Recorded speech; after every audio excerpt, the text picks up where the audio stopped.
co-founder of Deal Ignite. I'm here today with Erica Diamond, and we're going to talk about self-care. We're going to talk about burnout, how to deal with it.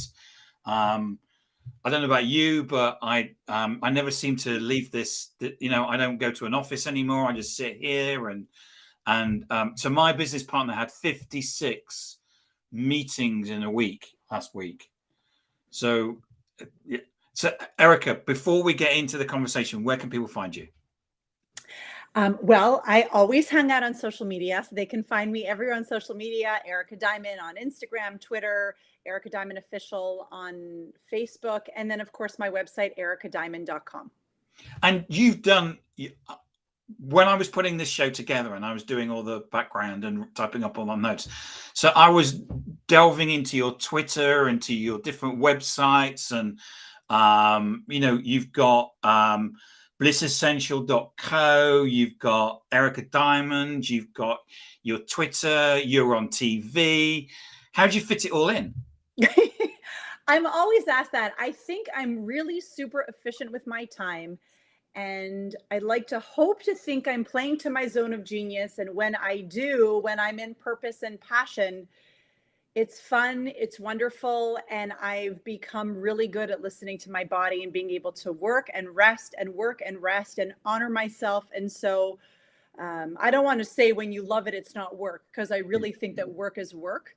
But some of the work I really love, and so most of the work I really love. And so I'm able to just, when my kids go to school, I work like a dog. And then when they come home, I disconnect and I have my mom hat on. Right. And you've even got we'll mention it early, you've even got a book out today. So today is an exciting day because I announced my new book is available for pre-order. It's out August 9th, but it's called List Your Goals Journal.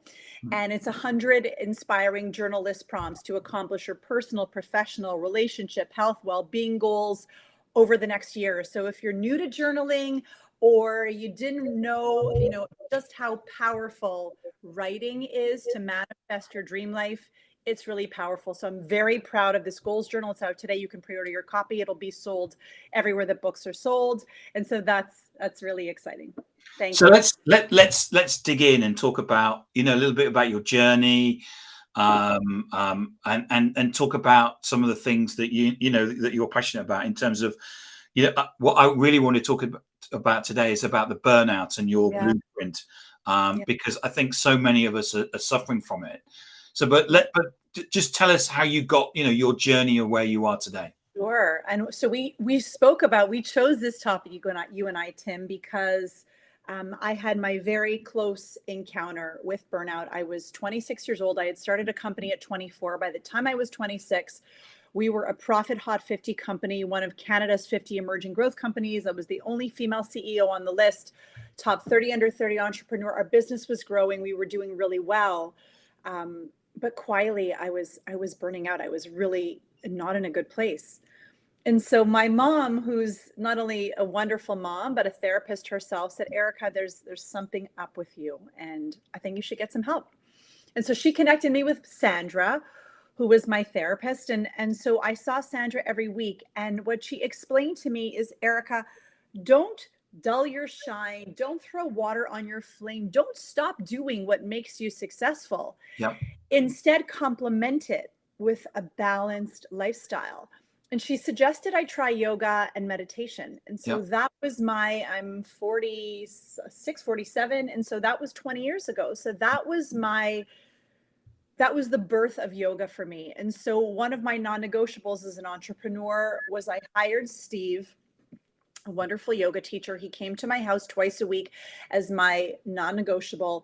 And when I stepped onto my mat, he taught me the power of transformation, the power of living in the present moment, the power of leaving the morning thus far at the door and being able to bring my body to a state of calm, to be able to rewire my brain for more joy and happiness, to be able to calm my central nervous system down, activate my parasympathetic nervous system, and live more in harmony and flow. And so as I began my journey of women mentorship and then coaching other women in business, I wanted to marry my certified life coaching with dealing with their minds, with being able to heal their bodies too. And so many years ago, I got certified as a yoga and meditation teacher as well to be able to marry that work. And so I have kept burnout at bay all these years because I have gotten really good at recognizing the signs, again, honoring my body, making choices to thrive, turning some business stuff away that's really hard to do because I didn't want to be away during the French play, or I just wanted to be present. So I say we all make choices, and those choices are our own, but they are neither, final nor fatal. So I always say, if you make a choice and you F up, choose again.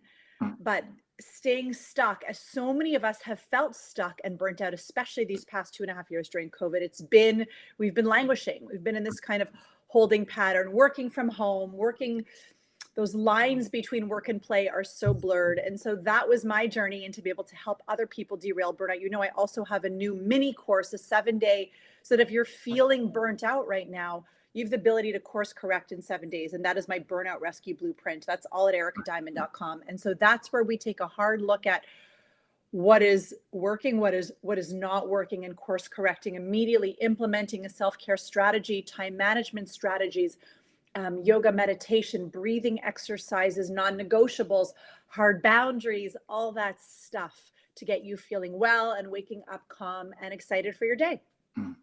I remember when I was in my 20s, and I was throwing everything at, I want to be successful in sales. And I remember at the weekend going out with the person, we were shopping, and she was looking at some shoes. And I remember the next thing was she was waking me up. I was just sitting there, and I just fell asleep in the shop. And that was when I realized that was your aha wake up moment. That was my wake up call. There's something massively wrong here. The fact that I can't even stay awake at the weekend because I'm working 60, 80, 100 hours a week. So can I ask you, I know you're interviewing me, but how did you turn it around for yourself? Well, it was because just very similar to you, which is the fact that, and dissimilar to you in a way, which is, I'm 57, so this is like 25 years ago. It just wasn't, it was something where people said, you just buckle down and do it. This is your job. This is your career. And I think there's still that those opinions are still prevalent. This is what I've got to do when I'm especially in my 20s. This is, if I'm going to make partner, if I'm going to be the director, I've got to do these things. There's that whole hustle culture, right? And there is, yes. And we celebrate burnout. We celebrate that I slept 3 hours last night and I worked 20 hours today. And that's dangerous. It is dangerous. And I think it took me, time to actually realize that what it was, and then how to deal with it, which is, as you said, get enough sleep, eat the right foods, exercise regularly, and all of those things that you then had to build into your day. Yeah. And I didn't have words or phrases for it, like self-care or anything like that. Yeah. Or what did you non-negotiables or things like that. Now you're putting those things, and it's like, oh yeah. So I insisted that I went to the gym 3 times a week, but at the time it was a non-negotiable, but I didn't have a phrase for it. And I think it's really great that in the modern day that we've got those phrases that we're able to say, this is non-negotiable, this is the hard boundary, this is, I don't work later than 7 o'clock in the evening. It's a boundary for me. Hard stop, yes. Because I can't sleep in the evening, and I do a lot of work with the US and Canada, and sometimes that impacts, especially if I'm doing work with California, because they see it as quite early in the morning. But it's like, I've done a couple of specials, but it's not something that I do regularly. Yeah. No, I always say that can you see me, Tim, properly? Yes. Do you see me all right? Okay. Because I'm frozen on my screen. I just wanted to make sure that you can see me. I always say I can tell how you're functioning or thriving on the day-to-day by knowing how you're playing in the 5 pillars of well-being. And that is how you eat, how you sleep, how you move, how you manage stress, and how you connect socially. Right. And so I always say, it's almost like, so those are kind of like the 5 pillars. And I invite you, if you're watching, to think, how am I eating? How am I sleeping? How am I moving my body? How am I managing stress? Do I have a stress management toolbox, some sort of breath work, breathing, meditation, mindfulness, and connecting socially? We don't, it's been really undervalued, that whole social connection piece. It's really easy to just sit at our desk and eat our lunch at our desk and work through lunch and be so exhausted at the end of the day, not make time for girls' night, card night, mahjong groups, date night, a walk with a friend. Like, I am picking myself up. I have lunch with a girlfriend today at 12:30. I'm doing that. I'm plucking myself away from my desk. We're going to go sit outside. The sun is out. And so we are learning that people who have a low, or who are not connecting socially, who don't have those social connections, are feeling isolated, even leading to depression, anxiety. We don't realize these things until it's kind of like this low hum. After a while, I know when I need to get the hell out of here and go out, even take work out. So I invite you, if you're struggling, to see where you're struggling the most in those 5 pillars, and what is one action item you can do now. So if you're eating like crap, and it happens, can you make a plan this Sunday to go to an open air market, buy some fresh fruits and vegetables, come home this Sunday, cut them up? So I have like my red peppers, my cucumbers, my fruit all separated in all my Tupperware. This way, Monday, when I wake up for the week, instead of reaching for crap, I have healthy fruits and vegetables cut up. I'll have some hummus in the fridge. I'll dip my freshly, cut up vegetables. And so I create a life that is more sustaining, and then I'm going to feel better if I'm eating better. So pick one area and see what is the next right step, the next right thing you can incorporate for yourself now. Small changes over time. Movement creates momentum, which creates those massive life changes over time. I think that's really important, that you can't, all of us have said at New Year, we're going to do something that's going to be a massive change to our lives. And then we don't do it because it's too big. It's too big an ask. Yes. So well said. So well said. What other self-care strategies do you have to offer people? So I have many, but I would say, if you're listening and you are at the bottom of your priority list and you're feeling like shit and you don't know where to begin, I like to say 2 things are a perfect place to course correct: walking and water. A lot of us are walking around dehydrated. I don't have my water bottle here. I usually keep it on my desk. I just drank it downstairs. In fact, I have my coffee now. But there are these great bottles on Amazon where you can get, it's a 64-ounce bottle, and it shows you by the hour of the day, 7 a.m., 9 a.m.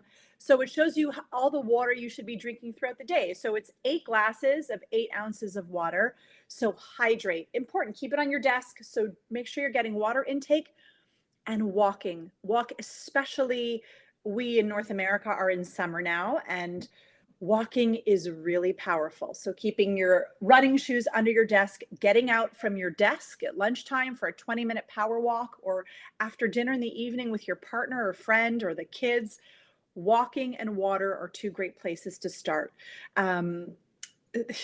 Again, I go through all of this. If you're looking for a beautiful place to start, that derailing, that my burnout rescue blueprint is a great place to start, because we talk about mindfulness, and I actually go through a beautiful 10-minute guided meditation for calm that, if you've never breathed before, will really open you up to the possibility and the power of breathing and rewiring your brain. So any kind of breathing, any kind of walking. But then again, mindset is really so important. I talk about mindset, time management strategies to reclaim your day, reshuffling around your day, like doing your hardest tasks when your body is most alert. Yeah. Is another big thing for derailing burnout. So you get the hard stuff when so for me, I'm freshest in the morning. So whenever I have something hard to do, I do it in the morning. Tim, I could go on for hours. This is like, I love this. But those are some important things. Moving your body. So Harvard Medical School and the Mayo Clinic say that we should be moving our body in 30 minutes a day of moderate physical activity. If you're not doing this, aim for twice a week. And I always say, it doesn't have to be difficult or complicated. If you love swimming, go swimming. If you love bike riding, get on your bike. If you love dancing, try an online Zumba class.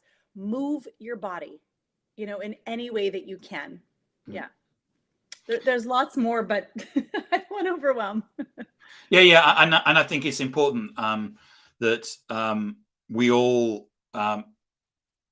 move our bodies. Back in 2019, my business partner and I went to California, and we happened to go to the Facebook campus, which is obviously now Meta.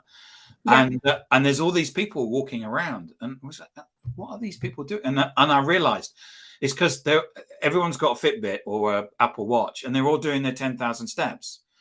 So, exactly. they're busily doing their calls or whatever, because obviously in those days everybody went to the office, walking around doing their 10,000 steps. So it's still something that we got to do. I mean, one of the things that when I used to go into the office, I always went out at lunchtime, always, even if it was Beautiful. raining, I went out because I just needed to get out of the Beautiful. office For sure. For and sure. get away from the desk and get away from the sitting in front of my laptop eating a sandwich and you've just got it just cleared And the that head. sedentary lifestyle of just sitting in the chair. That's why I sometimes share just like desk stretches, like rounding down, twisting, folding over, just doing some desk stretches, crossing your ankle over your thigh, hinging forward. But I just wanted to say something that I think is really important. If you're watching and you're working, I just did an Instagram. If you follow me on Erica Diamond on Instagram, I shared a video. It's one of my most recent videos. And I said, I see this so much in my practice. So people come to me and they're like, I'm heading towards burnout. I'm exhausted. I feel like I'm kind of failing in all my roles. I'm not good at home. I'm not good at the office. I want to wake up and feel abundant and incredible. So what I explained to them is we cannot begin to put a self-care toolbox and create strategies for you if we don't have work organized first. So I say you cannot begin to wake up energized or make time for meditation, eating well, if you are working till 2 or 3 in the morning. And so it's important to look at work first. Where can you delegate? Can you get an assistant? How can you create better time management strategies? How can you avoid procrastination so that you can start to free yourself up during the day? And once you have reclaimed some of your time, once we get work organized, only then can we start to create that self-care, self-love, positive affirmation lifestyle for yourself, where you're living and waking up calmer, happier, and more in flow. So first we get work settled, and then we move on to some of the systems you have in place at home in your personal life, moving, meditating, eating well, like we talked about, defining those non-negotiables, hard stops, learning how to say no, all that stuff. So I always say work has to come first. We have to create, work strategies that work for you. And then when you're getting time back in your day, then we can move to the personal. So I always say, like, they want to wake up and they want all the tools right away, but we need to get those hours back in your day and not have you working till 3 in the morning. That is not sustaining long-term at all. Yeah, and I think the important thing is learning to say no, because I think it's just too easy for people to say, I've seen it with my partner where someone rings up and says, "Will you work on a bid for the weekend?" Yeah. And at that moment, the week, all the plans go, and she's working 12 hours a day. It's like this isn't right. Yeah. And I think Sometimes we need to ask for help. That could mean delegating at the office. That could mean hiring a part-time assistant, hiring a virtual assistant. Sometimes if you don't have money or there's no funds for a full-time assistant, it's I always say it's about playing to your strengths, outsourcing your weaknesses, freeing yourself up to then therefore create new long-term habits that will sustain you. Fantastic. And Erica, remind us again about your book that's come out today. Yes, of course. The book is available everywhere, but it's probably easiest for everyone to just go to Amazon. And it's called List Your Goals Journal, 100 lists that will empower, inspire, and motivate your growth. So this is all about manifesting your goals and dreams for the next year through the power of writing and journaling. And we cover the 5 areas. So it's goals for personal growth, professional growth, relationship goals, well-being. So it's broken down into 5 categories in the book. And it's just a powerful way to manifest those goals and dreams that maybe you've been putting off for a long time. So I say we have a balance of almost 6 months left in the, in the year. Yep. It's never too late to course correct.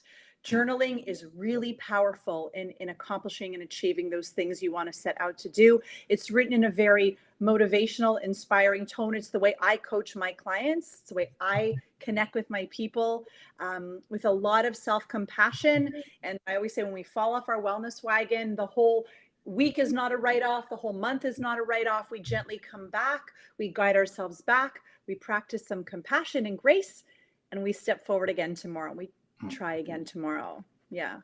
Erica, that's been fantastic. And Andrew, it's great show today. I mean, thanks, Andrew.